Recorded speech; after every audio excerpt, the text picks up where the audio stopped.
Alright everyone, just a quick intro into boiler setup.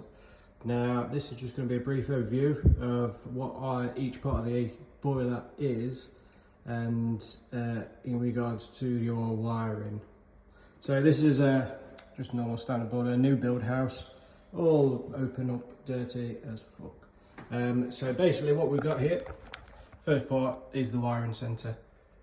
That's the bit right there, that's all the wires going in there, and it all distributes out to wherever it sees fit.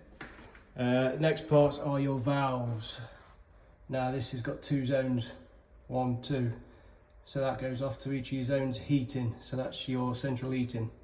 There's also another valve, looks similar, facing right weird way, but that's due to your hot water.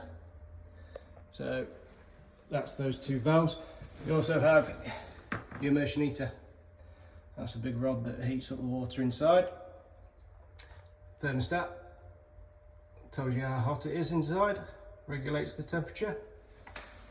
And down here, that's your pump. That's the business, pumps it all around.